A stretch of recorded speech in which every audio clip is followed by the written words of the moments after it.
had my two-way radio. I was screaming into it, Mayday, Mayday. That wall of water came, and the water kept rising and rising, and it collapsed the front door. This was more than just, a flood. We just couldn't comprehend that this was happening. We kept telling them, the water's getting higher, it's up here, we're up in the attic now. The walls are gone, the foundation's gone.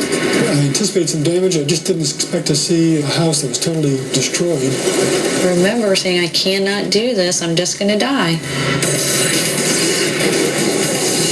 From the Weather Channel, this is Storm Stories with meteorologist Jim Cantori.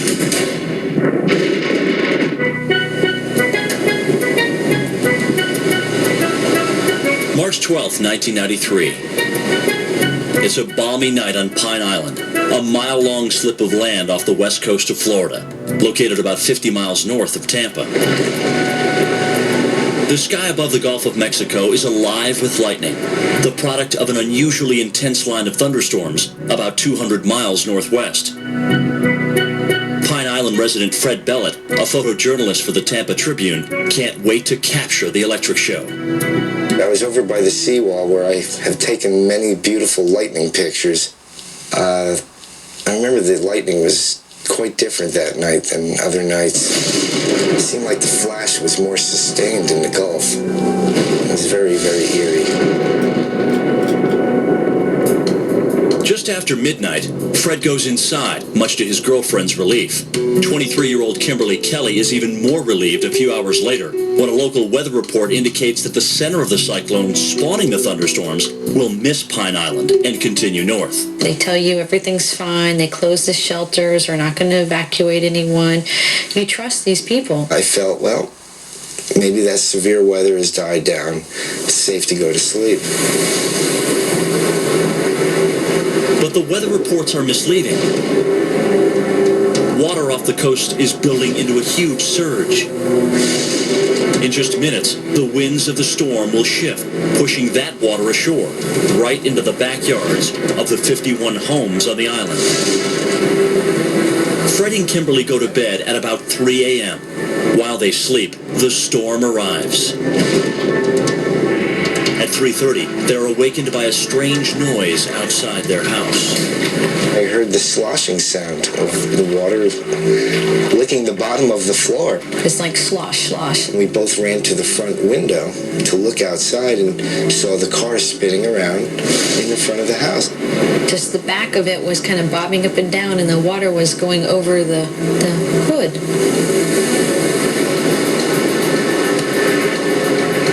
Winds are howling at 50 miles an hour, and the water has risen several feet. It was very chaotic because the water was rising very, very quickly. Fred and Kimberly's house is completely vulnerable. It sits on cinder blocks, just 2 feet above ground and about 80 feet from the water's edge. That's nowhere near enough protection against what is now a coastal flood. Suddenly, water spurts through the planks of the floor. The frightened couple scrambles to move clothes and shoes onto the bed, onto high shelves, but the raging water gets in the way. The water started rising and started coming into the house, and that's about 3 feet now. And I noticed that the lights started to flicker. Apparently the water started getting into the electrical circuits along the baseboard. I mean, it got deeper and deeper. When we were wading around in it, and stuff was floating. I started running through the house, getting some things that we might need later on.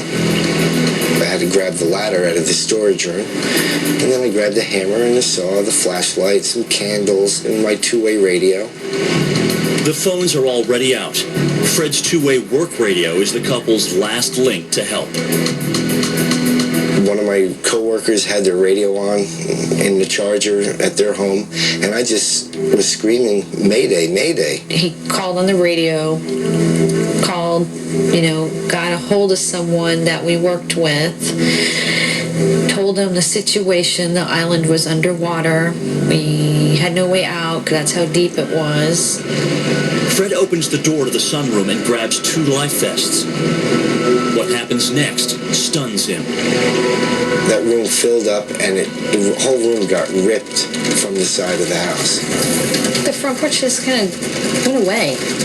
They just ripped off and went away. The terrified couple tries to stay above the rising water in their 1-story house. We didn't know what to think. Was the water going to recede? Was there anybody going to come out and help us? We were pretty concerned.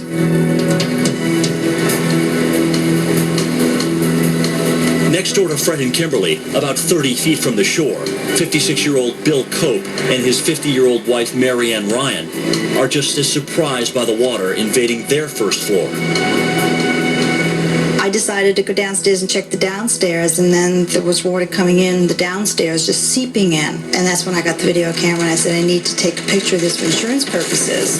Why? You weren't adequately warned of this. We can't even get off the island now. At first, Bill isn't concerned. He's a retired architect and knows his house is a sturdy structure. It's a 2-level with a 9-foot base of concrete block, and it's had water in it only once in the past 30 years. So I said, I'm not too worried. And then it just kept coming, and it kept coming and coming and coming. I thought, my goodness, this is something serious. At about 6:30 a.m., Bill hears a sound that makes him shudder. You could hear the upstairs where we were, and which is the main living quarters, starting to creak and sag and collapse, and it was making these strange structural sounds. And I suddenly realized something was drastically, seriously wrong. Bill felt a need to go out on the deck and look back and to see what was happening. I had to get down on my hands and knees. The winds were so strong, I couldn't stand up. And I crawled out to where I could look back. I was amazed. I was stunned. The water has ripped much of the first floor right out from underneath them. I saw the concrete block was completely gone from 36 feet of the house. And it was just hanging out there in space. Bill realizes they are in danger. He rushes back inside with frightening news for Mary Ann. He said, the house is going, and you need to get to a safer part of the house. I didn't know whether the house would stand or whether it was going to collapse. Bill directs Mary Ann toward an addition built on the back of the house. I said, go back to the new part and stay behind that wall, because that was, I knew, was structurally more sound than this part. I couldn't imagine what he was talking about. I just couldn't believe it. I don't remember being scared so much as I remember being in shock that this can't be happening. It wasn't anticipated, it wasn't expected, and you just didn't have that comprehension that anything like this could ever happen. I had visions of all this coming down around me. Next door, Fred Bellett and Kimberly Kelly are less worried about their 1-story house coming down around them than they are about it filling to the ceiling with water. The storm leaves them nowhere to go. They're trapped inside as the water rises ever higher. When it started to get above our knees, it was time to go up into the crawl space. And that's when things got pretty scary. I was scared. Because why are we going to crawl up in this little area? There was nowhere to go. That was the thing. We were in our little house trapped, and there was nowhere to go. Fred sends Kimberly up the ladder ahead of him to the 3-foot-high attic space. She was very hesitant about going up. First of all, it was very dark up there. The cobwebs were not too inviting. And, who knew whether that could support us? It's cold, it's scary, it's dark. You don't know what's up there. I was hoping that there were no bugs, any rats or anything like that. There was only about 10 inches of board that you can crawl on, and you literally had to be on your stomach or on your hands and knees to get through the trusses of the roof. The desperate couple crawls to the east side of the house, away from the onslaught of crashing waves. But something isn't right. There was a sense scent of gasoline, and also the propane tanks must have become dislodged because you can smell that aroma. Fred thinks the leaking gas could cause the house to explode. He leads Kimberly away from the smell to the west side of the attic. We started crawling. We're basically on our stomachs, on hands and knees, crawling. I remember my legs were really sore. Because we crawled, across these rafters to like the edge of the house where the little vent is that lets the heat out of the attic area. That metal vent is their only way out. As water fills the house, Fred prays they won't need to use it. I was just so scared. And I remember yelling, "Help, help, save us." But there was no one out there.